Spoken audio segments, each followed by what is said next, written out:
Can you imagine your life where money is your friend, working with you to achieve all your dreams and desires? If you struggle seeing money as your friend, then join Kathy Cook Noble, financial advisor and educator, on understanding how your money can work for you. It is possible. Now, here is Financially Speaking with Kathy Cook Noble. Good afternoon, everyone, and welcome to Financially Speaking on the Inspired Choices Network. I will be your host, Kathy Cook Noble, and if I sound a little bit different, that's because I changed my voice up for you a little bit today. Thought the raspy sound was in, so I went with that. We are talking here on the Inspired Choices Network at Financially Speaking about finance topics that are easy to understand, because in reality, finances are very easy, and we don't have to be confused or upset or mystified by the finance world, because we can certainly understand all these concepts. And that's what we've been doing the last few months.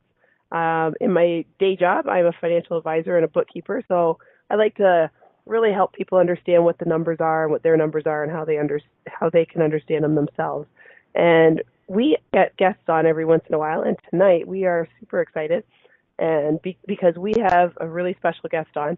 His name is Paul Jenkins, and he and I actually have done some work together at the St. Thomas-Elgin General Hospital Foundation, and we've gotten to be friends, and I've learned so much about him, and he's very intriguing and done a lot of really cool things, especially in the world of philanthropy.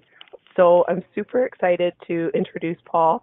He's a strategic communicator, major gifts in fundraising, elementary school educator, and event planning with proven team leading abilities in fast-paced, priority competing environments. He has international multicultural work and educational experience in Alberta, Ontario, and Quebec, as well as Bosnia and South Korea. He was the owner and operator of the Royal Tree Beaver, Toronto's only pop-up restaurant serving authentic Canadian Chinese cuisine. So welcome, Paul. We're happy to have you.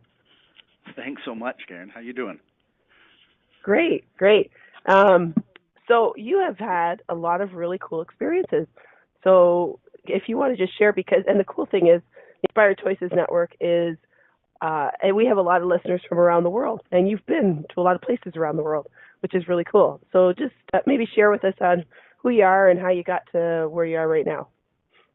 Absolutely. Well, I'll do my best, Kathy. And, you know, it's been a long, winding journey, so I don't think if I plotted out to be a fundraiser, let alone the executive director of the hospital I was born at for the fundraising arm of it, that I could have necessarily gotten here.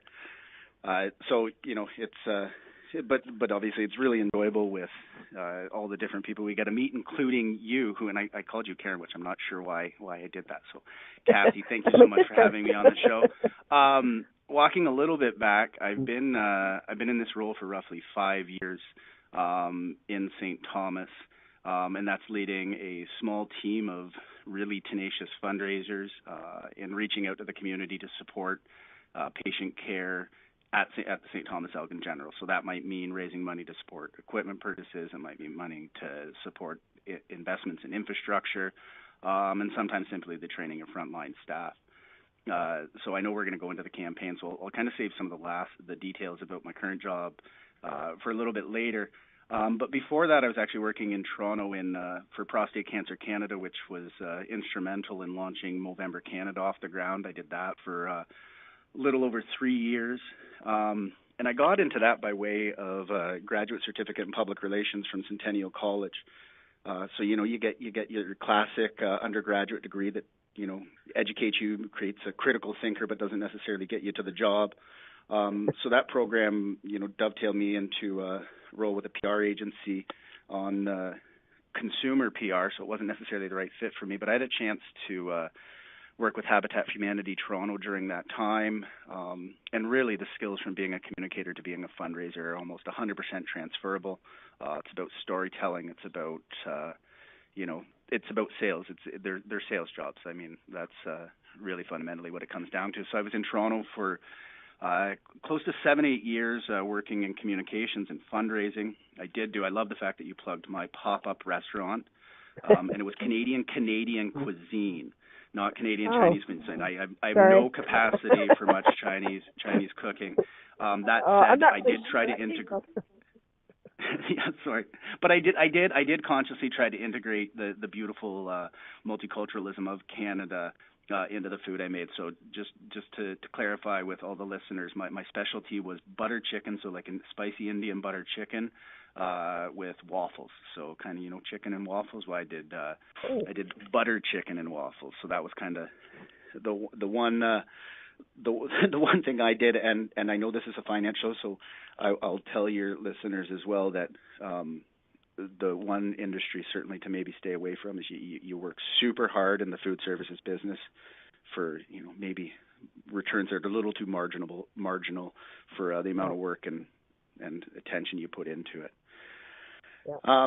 But yeah, before Toronto, I'm you, Kathy. You want me to keep going? Yeah, for sure. Okay. Well, tell us. You know what? I know. I don't know where I got I must be hungry. The Canadian Chinese connection. But, yeah, you're right. Though the restaurant and the food industry is one of the harder ones to really. It's harder to get financing for, and it's harder to really get it going because it just requires so much work and so much overhead. But I know you did it, and that's really cool. That's very cool. Yeah, but before, so where'd you? How did you get? Tell us a little bit about before that. Still, where what you did before, but then how it leads you back around to right back into St. Thomas, Ontario, because you left there and went, all around to these pretty cool places, and then you ended up right back where you started. So that's kind of cool. Yeah, and I left. When I went away to school, I was 17, and it wasn't so much where I was applying to university as much as it was. I loved big cities. I loved the energy, what they look like, kind of what they stood for. So for the longest time, I was going to go to Toronto, and I ended up doing my undergrad in Montreal. And quite honestly, certainly at that age, and even a decade later, when I was in my early 30s, I wasn't necessarily looking to come home as it is per se. I enjoyed when I was living in Toronto the challenge of being successful there, the competition, quite honestly, of being successful in a big city. I mean, I love Toronto, so not to dismiss it, but like the idea of that, if you can make it in New York, you can make it anywhere. And I think in a lot of ways, it was a little bit of a test and a little bit of a challenge. To, can you set up shop? Can you develop community? Can you be successful in your career in one of these big urban centers that are bringing together kind of, the hot commodities of the entire country. I mean, all English Canadian roads kind of lead through Toronto. And you are bringing together, a lot of the best educated, a lot of the top talent. So that was super rewarding. So it was never, necessarily looking to move home per se or to lead fundraising at the hospital. But I did know, it is my home community. My mother spent her career on the healthcare side working here. I'm connected, kind of even at that point still really well. And did learn about the opportunity about fundraising here in St. Thomas. And, I wasn't again determined to come home necessarily, but I did apply for the position. It was a move out where I would have been at Prostate Cancer Canada, but it would have been a move up. So that was going for it. But really, I just learned about the challenges and the opportunity of the position.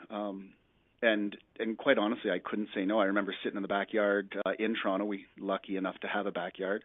And with my wife, and we actually brought out big chart paper, pinned it to our fence, and kind of did the pros and cons about, well, what does life look like when we leave Toronto? What are the opportunities, certainly for her, from a professional standpoint as well. But again, knowing I had an opportunity to come in to support the hospital where, I say I was born, but my sister was born here, my nieces and nephews, and a lot of the people I care about this facility. And obviously it's more than that. It's about the people powering it. But this facility has played a critical role in the lives of the people I'm related to. So it was a matter where I knew about the opportunity and then, kind of gradually got more excited about it as I got a little bit closer to earning the role. Oh, that's awesome. And I'm starting to see now, and we'll get into this a little bit when you start talking about the projects that have just wrapped up and some projects you're working on. But you actually, I think part of your success is because you are a relationship builder. You're not just one that meets people and that's it. Like you actually build a relationship with them, and just like you built a relationship with the hospital and the people in it. So I think that's part of maybe what drew you back is because you do have a relationship with the people that work there and people who are donors. And I actually have the bonus part of it, because anybody I get to interview, I don't see them on a regular basis. And I actually got a chance to work with, and I get to see you fairly regularly. So I actually see you interact. I'm not sure if that's good or bad, but that'll be another conversation. Well, I know. I'm just trying to think there. I should tell everyone about the numerous committees you got voluntold for at the St. Thomas-Elgin General Hospital. The Executive Committee, the Finance Committee, the Policy and Bylaw Committee. Oh, no, you're off the Nominations Committee, but you'll be back on that when you're the past president, so... That's right. Yeah. Well, you need to be successful in my role. You need kind and generous folks like you, and I'm not saying that just because you're my boss. But you really do need people that are dedicated to putting that time, their energy, their talents to drive forward any nonprofit. I mean, it's mission critical with what you do. I mean, the board that you sit on and that you're going to be the president of in a couple months, I mean, you drive the strategy, you drive the direction of the organization, and really, quite honestly, I'm there to execute it. But yeah, and going back to your relationship piece, I mean, again, I say it's a sales position, and sales is a relationship where relationships are the be all and end all. And I think it would have been really difficult to come in to do this job in, Stratford, which is a town similar size to ours, an hour north. I think it would have been different where, you didn't necessarily have that connection where, hey, I played hockey with you, or, hey, we went to elementary school together, or we were part of the Cub Scouts, or in my particular case, hey, your dad taught me geography, or, your mom was in the room when I was born. A lot of those sort of incidental, I'm not sure, but a lot of those things made a meaningful difference. And I think for me, what I learned when I was working with the public relation agency, I needed in my career to have a meaningful connection to what I was trying to do. I was doing consumer PR for laptops, which I had no interest topically. It was just a lot more difficult. It was a lot more, you go in and you're almost kind of putting in your 9 to 5. My job's simply not a 9 to 5 anymore. I guess I made it a little bit that, but just kind of some of the expectations about how and what you did. But, knowing the worth and the value that the hospital played in the community was critical. And then it did help out, knowing a few people that, hey, yeah, you were my teacher, or, you worked with my sister at McDonald's, whatever it was. So relationships are the be all and end all of philanthropy. Oh, for sure. And for you, and I've had the opportunity to work on a bunch of different charity boards, but when I watch you as the executive director, you're one of the few who's really good at you've got a very good memory, and you're good at remembering who people are and how you know them, and the way you put it together. I think sometimes you're just doing it on the fly, but you just are so convincing. I'm thinking you really do know them. But, hey, wait a second! Don't tell your fellow board members. No. Yeah, you're still remembering their names, right? No, they're. Hey. No, but you all kidding. You are, all kidding aside, you actually have a very good memory, and you do genuinely build a relationship. And that's when you say about the sales part of it. There's a huge difference between somebody who's selling you something. You can feel the difference between somebody who's actually listening and building a relationship with you. Don't you think? You can tell the difference with those people too. I'd like to think so, and I hope so as well, because I legitimately do believe in it. The other sort of anecdote where I think about how I kind of what my role is I'm a pivot. So here's you want this, you're a business and you want to kind of have this outcome.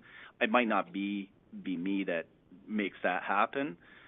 But just in terms of my connections and relationships, being like, okay, well, Jimmy, this is exactly who you need to talk to, James, over here.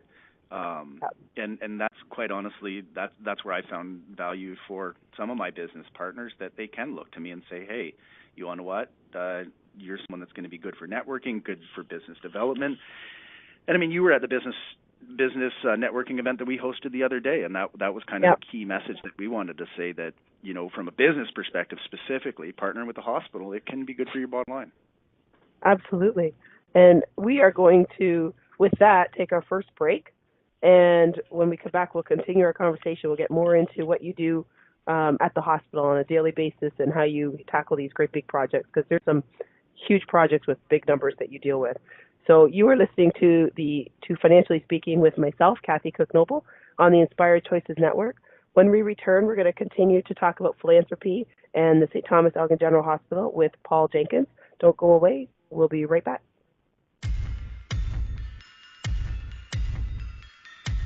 Too many of us get caught up in the unreal lives of reality television and complete to acquire stuff, which is setting us up to accumulate lots of debt. We're scared, confused, and don't know who to talk to. By tuning into Financially Speaking radio show with financial advisor and educator Kathy Cook-Noble, you'll learn tips you can use to improve your financial health, which in turn can improve your overall health and make for a very happy life. Live a life you can afford and enjoy. It is possible. Listen for Financially Speaking radio show every Monday at 4 p.m. Eastern Standard Time, 3 p.m. Central, 2 p.m. Mountain, and 1 p.m. Pacific on InspiredChoicesNetwork.com. This is Financially Speaking radio show with financial advisor and educator Kathy Cook-Noble.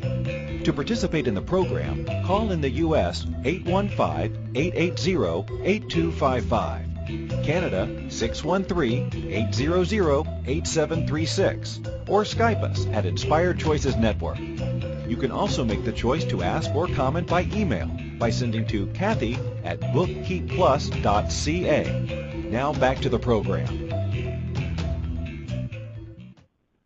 Welcome back, everyone. I am Kathy Cook-Noble on the Inspired Choices Network, and today we're talking about philanthropy, and we're talking with Paul Jenkins, who's the Executive Director of the St. Thomas-Elgin General Hospital in Ontario, Canada, for all of our American and outside of the rest of the world listeners. And we're happy to have you call in or log into the chat room if you have questions for Paul. We'd love to hear from you. And the stuff that we're talking about today, whether you're in Canada or whether you're in the United States, a lot of the concepts are the exact same.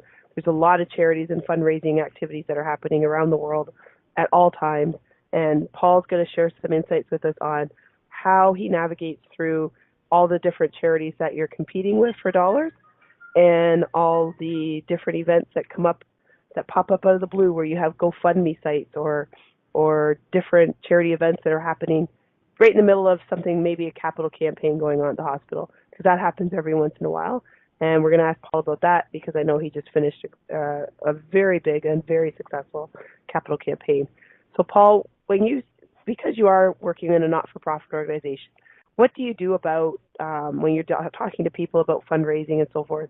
And you know that there's a lot of other charities out there asking for the same dollars from the same people. How do you handle their conversation with you when they say, well, I've already, so-and-so was in and asking for their organization and such happened and, they'd asked me to give money too. So you've got to be dealing with people who are getting asked on multiple occasions. So how do you handle that, and what kind of conversation takes place around that?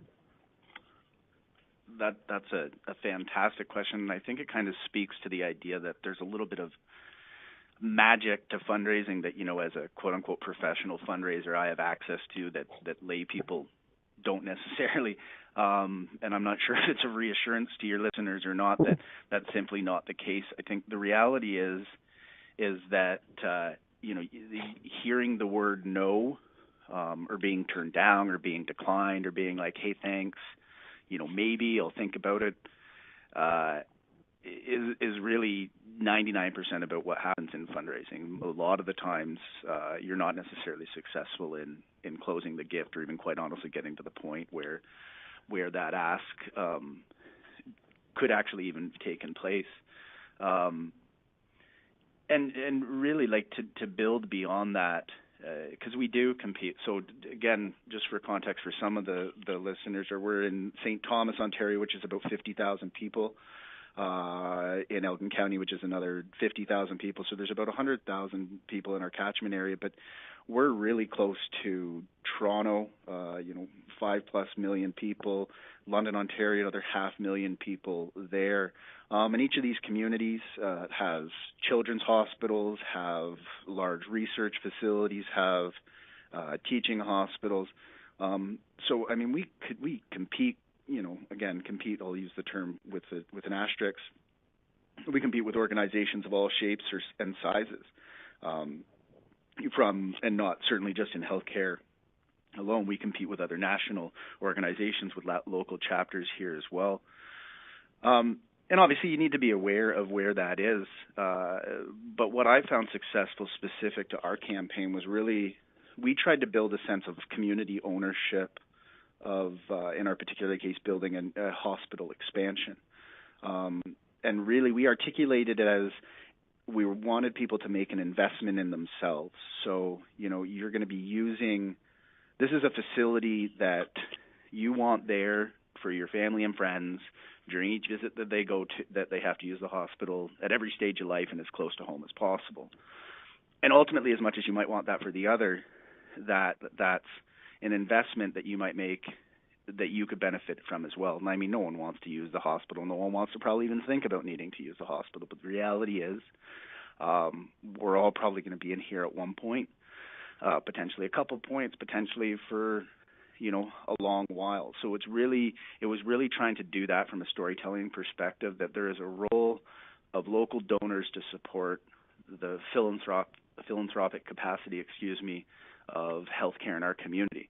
And to really ensure that happens, you could support Sick Kids in Toronto. You could support Princess Margaret in Toronto. You could support the London Health Sciences Foundation in London. But if you wanted a new mammography unit for your family and friends, that's supporting St. Thomas. If you wanted, a really comfortable cancer unit for your family or friends that are undergoing treatment, again, you can support St. Thomas-Elgin General. So it was a little bit of mind share. We had to do, there was a communication strategy deployed where, we came up with the slogan, "It's our hospital," again, trying to create that ownership stake, and really kind of drive home the message that there is a role for local community support in healthcare. I also don't want to pretend that I did everything. I know you've been very generous in your praise, Kathy, but the reality is I was able to inherit a situation where people were really determined, and I'm not sure if we're allowed to swear, hell-bent on supporting growing healthcare, ensuring that the hospital's there for the future, for healthcare obviously, but also from a business development standpoint. And so there was a lot of passion, a lot of work that had already been done that I inherited. So, you certainly have to cut through the clutter. I don't think when I got here in the community there was much mind share to say, hey, you want to support the fight against cancer. Well, you might twig on the Canadian Cancer Society. You might twig on the Canadian or CBCF, or if you're in the States, the Susan Komen Foundation for Breast Cancer, or Susan G. Komen Foundation. But you might not always think about your local hospital and that local hospital that's doing, the mammography, the mammals for the women in your lives, or the men, quite honestly. And so we kind of had to do a little bit of storytelling and kind of get people over that edge so that they knew that, hey, you want to what? I do want this impact, and I can have this impact by investing as close to home as possible. And competing is a tough word because you want to know what regional perspective. I mean, we're a high-volume community hospital, and I'm going to plug it. We have the number 1 ER wait times in the province of Ontario and have had so for 6 years. We are a darn high-performing facility. We're increasingly a regional player.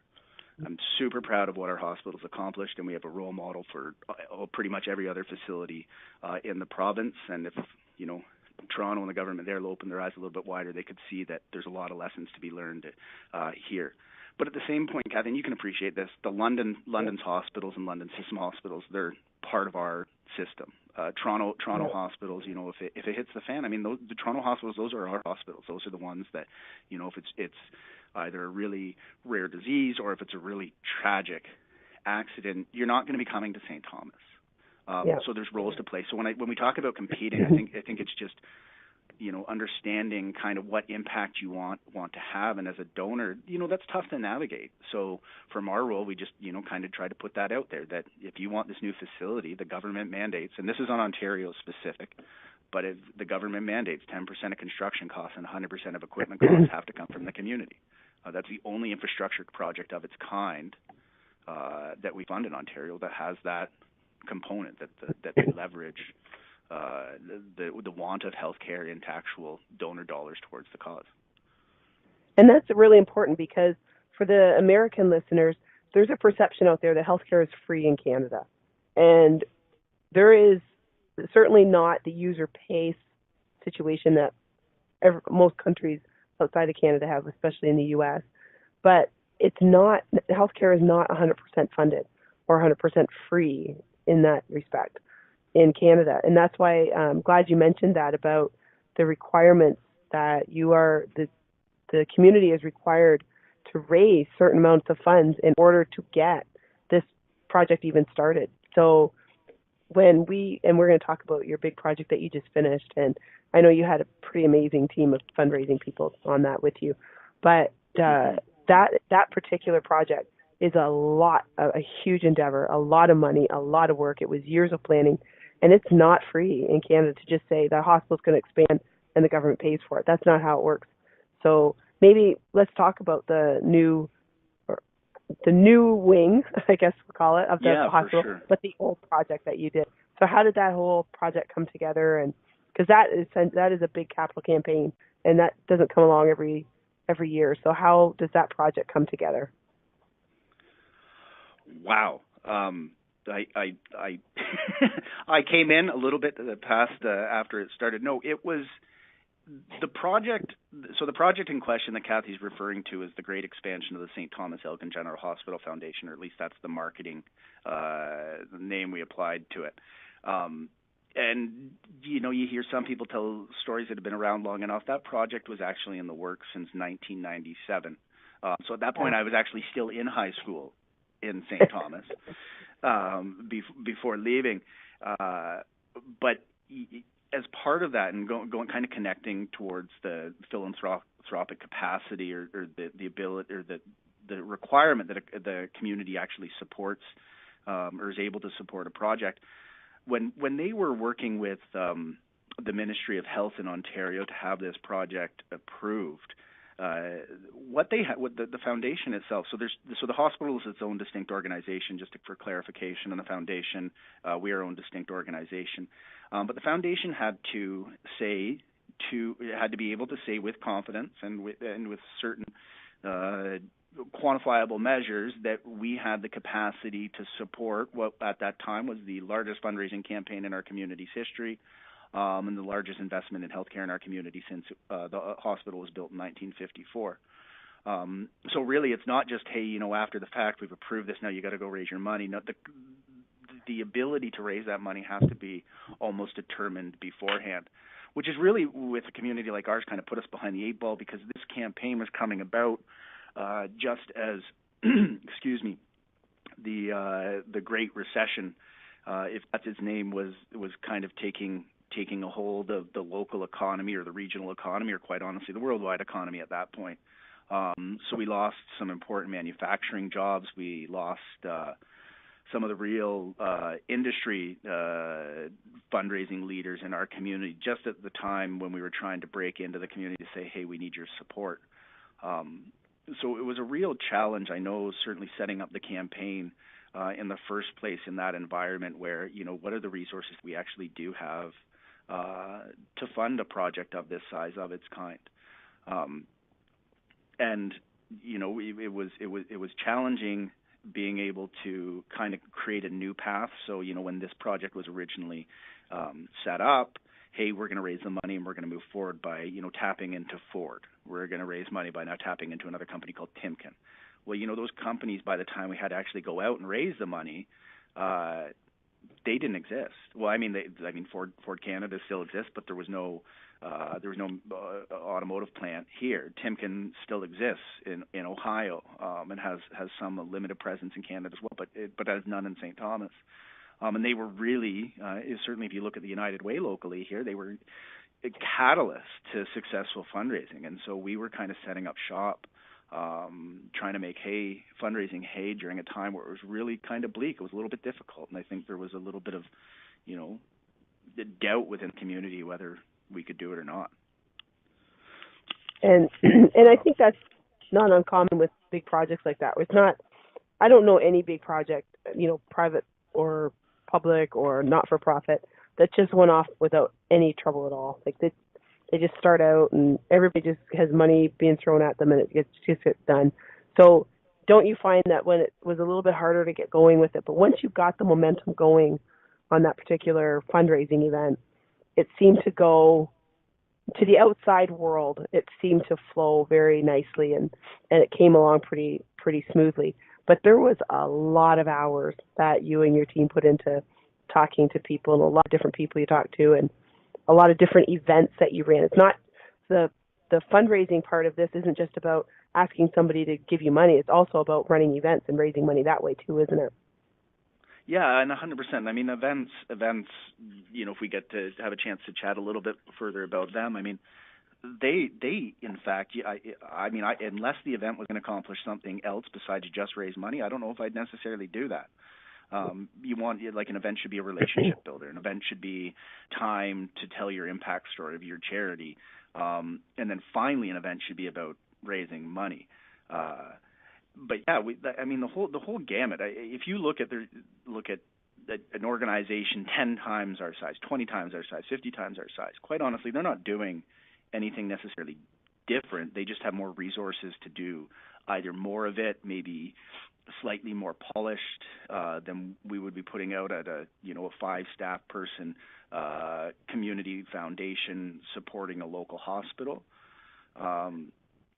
So you look to everywhere to find that money, but events in particular. I mean, you gotta find out, well, what are you going to get out of this event besides money? Because events are, in a lot of ways, are really inefficient ways to drive the dollars. And quite honestly, that's not what drove the dollars for our campaign. It was major gifts. It was businesses that felt they had a corporate social responsibility to support a project like this.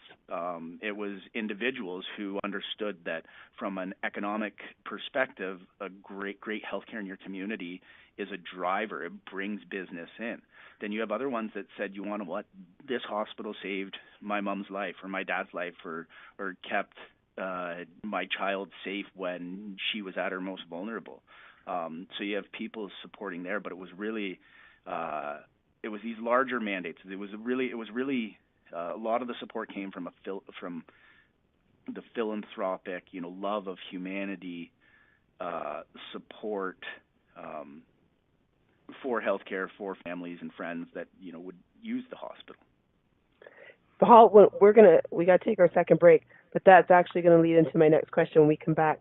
I want to get your philosophy on when you talk to people, what their philosophy on donating is and how philanthropy plays into what their planning is. So everybody has different reasons for giving, I know, but when we come back, maybe you can share with what you learned from people and what their reasons for giving. So we are listening to Financially Speaking with myself, Kathy Cook-Noble, on the Inspired Choices Network. When we return, we will continue to discuss philanthropy with Paul Jenkins, the Executive Director from the St. Thomas-Elgin General Hospital. We will be right back.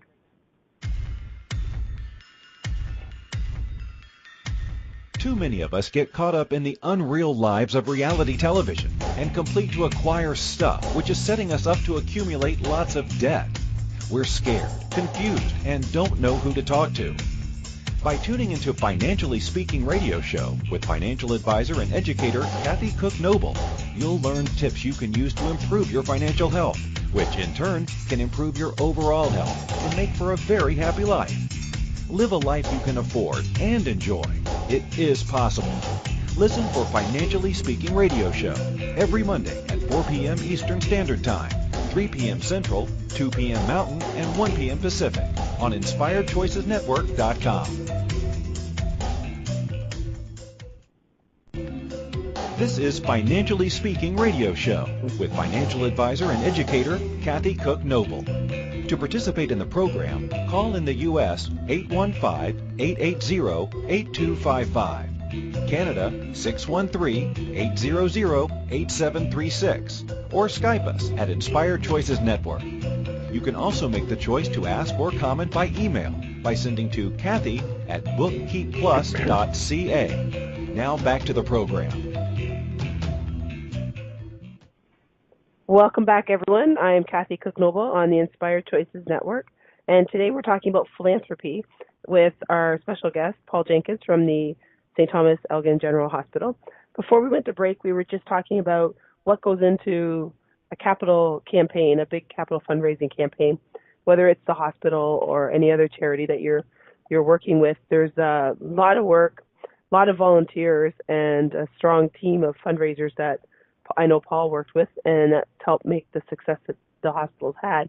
There's a lot of events that were run, as well as, like Paul was saying, a bulk of the success came from philanthropy of people in the community and people who used to be in the community, and just general supporting of the event and the campaign. So before we went to break, I was going to ask Paul what philosophy people have that you talk to. So when you go out and you meet a whole lot of different people. Some give, some don't. Some have other people they refer you to go give. But what's their general philosophy? Did you find any particular theme that people had, like it was specifically the hospital, or they had a personal connection to the hospital for some reason? Or, I mean, it could be a tax write-off. I mean, this is a finance show. That does happen. There is some tax advantages to the philanthropy. But what was the general consensus? Did people have their own philosophy for giving? Was it, did they feel pressure? I know they wouldn't have felt pressure from you. I know they would have maybe from the campaign fundraising chair. But would they have? What were the general reasons you found people give and their philosophy on philanthropy? I'll hone in on the campaign in particular, because I think it changed a little bit as with where we were from a fundraising success standpoint in terms of when people got in and on board. I think there was some support initially just to, for people who were kind of determined, come hell or high water, this project is getting off the ground and I'm going to pony up my gift right away. So I think there was a matter of a sense of ownership right away from some of the key people around it. There's no reason I can't share names because they could find this all online. But I mean, Magna International, which hopefully a lot of your listeners would know, they run two large plants in St. Thomas, one in the south of London, which is still pretty much a catchment area for our hospital as well. And their transaction, I could go back up and bring in the emails, but it was pretty simple. It was, if something happens, emergency, we're going to your hospital. That's where they go. This is the facility that they're going to use. They also recognize that they have been in town for 30 plus years, and they wanted to be simply a good corporate citizen. I know that's kind of, the timely phrase. We all want a CSR program, but it was really simple with Magna. That's what they wanted. We're in this community. We're committed to this community. The people that work at our plants and their families depend on your hospital. So even as much as, it's not even that charity in that sense, then it's just simply an investment in their employees. So it was really straightforward with, a lot of businesses where they understood that this is good for their employees. And some other businesses, if you think about that are really aligned, some home builders, where having a great hospital is attractive for business. It's attractive for businesses set up here. But with the home builders in particular, people that are moving here for the most part are they don't have to downsize if they're selling their Toronto house to come here. They could actually probably get bigger and cut their costs by about 75%. That was my joke, Kathy. No, I know. Okay, it's thanks. True. so with that, and knowing that, if you're going to move to a community, you can move to a community that, hey, you want to know what? We can move to this one. They've got the number 1 ER wait times in the province. They have a brand new emergency department, brand new surgical suites, permanent home for our mental health program, a new sterile processing department to support the hospital. They're looking to redevelop their lab, purchase an MRI, brand new CT scanner. That's compelling. That's going to ideally, make the difference about bringing people to our community, investing in our community, living in our community, spending in our community. So there were some businesses, some individuals even, that understood and appreciated that investing in the hospital is really, in a lot of ways, investing in the broader community. I think when I got a little bit further along and kind of success was imminent rather than success was something we were kind of scratching and clawing for, people wanted to get in front of the wave and ride along with it or join the bandwagon. And that's fantastic. You can be cynical all you want, but quite honestly, that's putting your dollars in front of yourself and creating the impact you want. So, you had people that would come to it in all sorts of ways. I mean, it's healthcare, right? So it's super personal.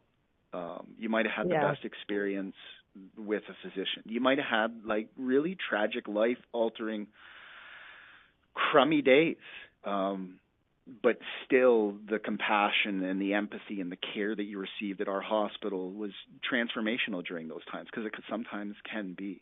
I mean, we're a small enough community where I have to be a little bit cautious when I walk around the hospital and I see people, because, I mean, you're here, and I'm getting a little bit older than, being in the having baby stage, but, if I see a lot of my peers, they're either in, and it's the greatest day ever because they're having a kid, or, mom's up on the floor, or grandma's over in chemo. And I mean, quite honestly, I've had that as well. Like my I'm not giving away any patient secrets here, but this is the place when it comes down to, why did I make my gift? Why did you make your gift, Kathy? Because you're a donor to our organization. Yeah. And it's because, you know what? I want it there. Like, my grandma's going to get sick and is going to need the hospital, and I want the best damn hospital there is possible in St. Thomas. That's right. That's exactly right. And did you have any? Go ahead. No, I'm interrupting. I'm getting in the way of your radio show. No, that's okay. No, that's okay. I was just going to ask you, when you're talking with people, was there any big surprise that in a conversation that you'd have with them about the hospital that you discovered, whether it was them donating money, not donating money, or a story about the hospital or anything? Was there any big surprise with to you that when you're talking to somebody, you're just kind of surprised that they said something, or even an amount that they gave? Were you surprised that they gave what they gave? Or, I mean, I'm sure there were surprises that some people who didn't donate, but what were there any big surprises? Yeah, and we're not going to focus on those today. I think so often, you had a gift, and this sounds awful because it never just walked in the door, but you kind of had a gift that walked in the door. That you weren't necessarily soliciting. You weren't focused on building that relationship per se. Yeah. And you've had some of those where you think about either the individual. I'm actually, in my mind, I'm thinking more civic organizations. So like the Rotarians, the Optimists, whatever group it is. And you're blown away sometimes by the magnitude of the support. So the actual dollar value. You're blown away that they're going out of their way to reach out to you. But I don't know. And quite honestly, so I mean, it sounds kind of like I'm playing lip service, but they're all rewarding in that same sense. Always a bit of a surprise. When it comes to whether they walk in the door, when you get to the point where being like someone who's really thought about it and really I've gotten to the point where I've decided what my gift's going to be towards that campaign, and you can and I mean it's super invigorating for someone like me, because they've thought about it, and they've thought about the cause, they've thought about the impact they want to have. And that's it. I think I'm going to be the talking head here. I might be the face of the foundation in the community, the hospital at times as well. But I'm ultimately a conduit for someone that wants to have an impact on patient care.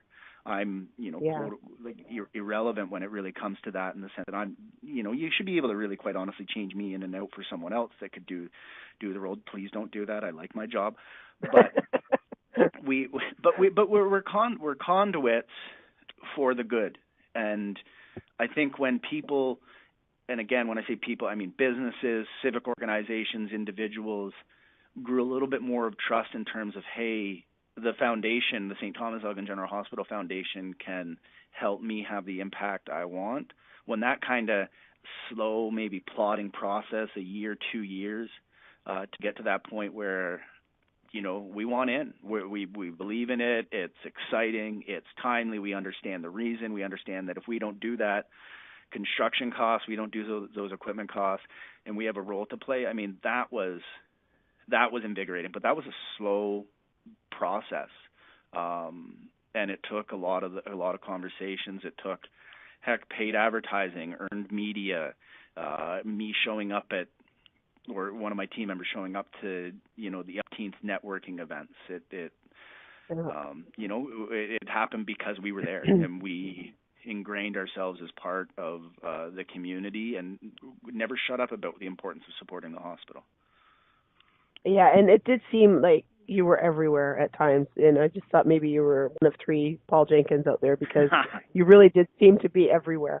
And I have to disagree a tiny bit with you on your role being something that you could have somebody else slide into, because I think it's very, very hard. And I can tell you from other organizations and different charities on different levels where you get the executive director and you replace the executive director with somebody else, and it does not have the same feel or flow or culture. So I think that you should stay there for a while.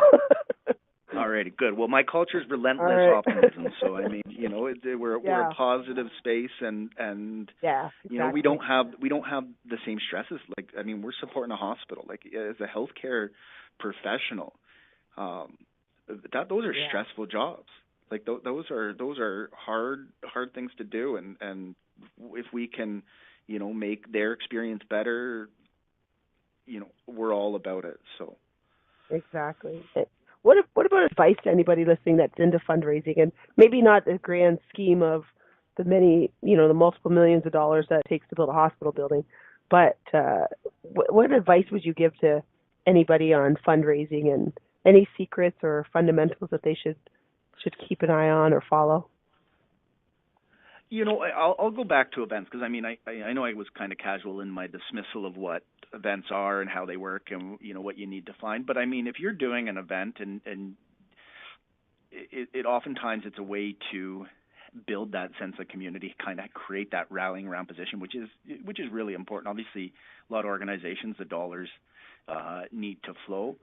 But I would start off, and I say this, so a couple years back, and you were part of this too, Kathy, we did something called the World Tubing Championships.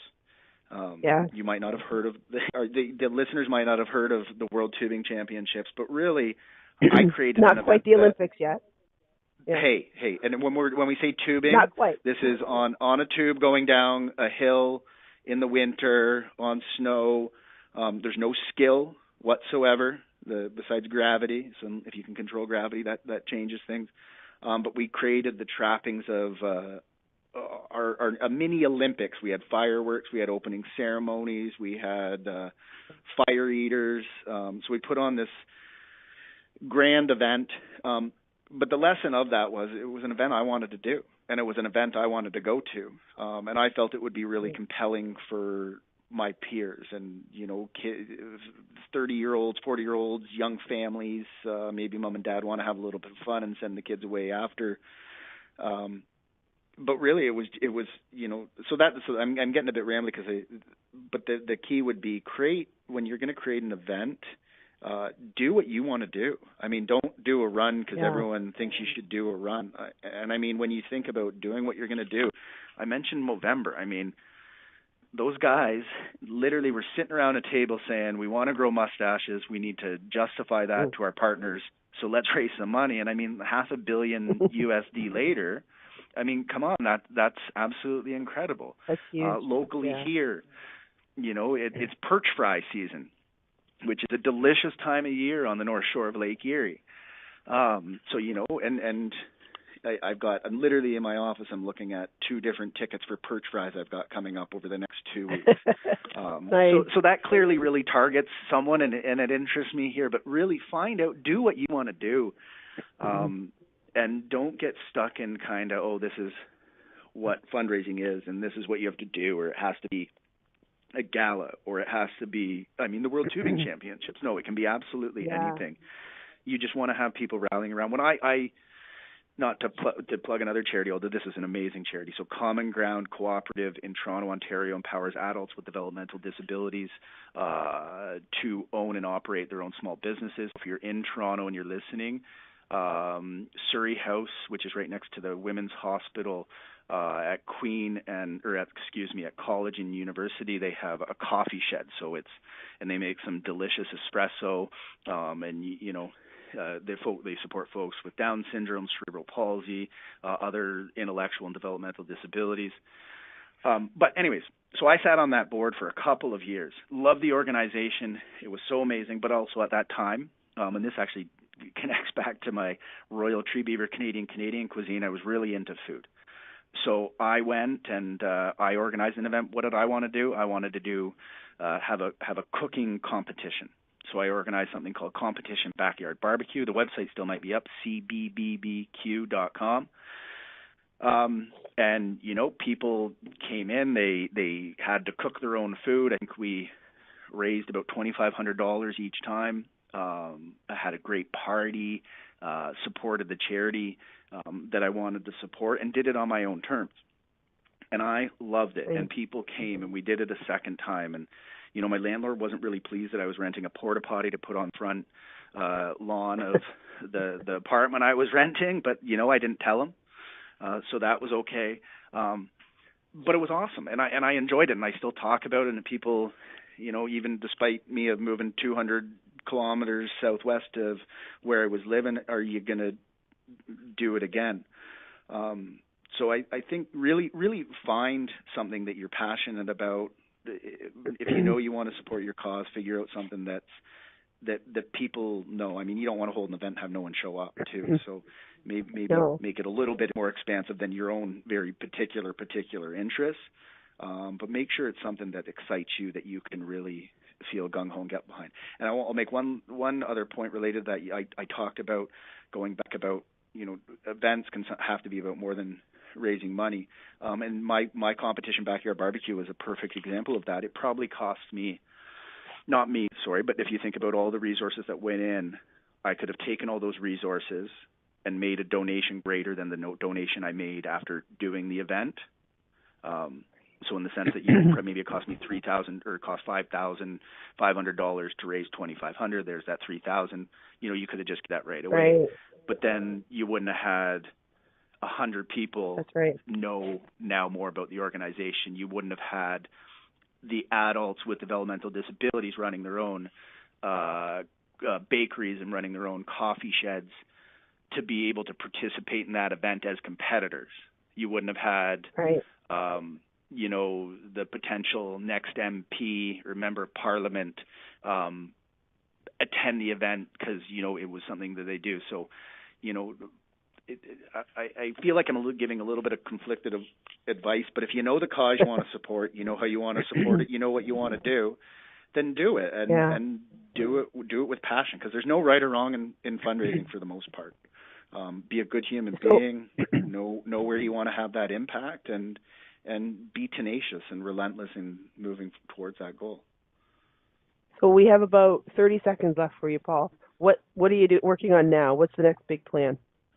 Oh my gosh. I'm as soon as I'm done this call here, I'm going to run to the color printer, go get some mock drafts of some tickets, and then we talked a lot about events, and then I'm actually going to go to an event committee tonight, and we're looking to do something on Father's Day. So if you're in St. Thomas on Father's Day and looking to do something emotionally impactful, come take part in Summerfest. We're also we're in the midst of doing our strategic plan. I mean, a few of the things that kind of fell off the radar as we were in the midst of that big, large capital campaign are coming back to the surface. But you want to know what? No, we're out in the fundraising hustings every day trying to solicit support for our hospital. We're going back to people that supported the campaign. We're reaching out to businesses that either didn't have the opportunity or inclination at that time.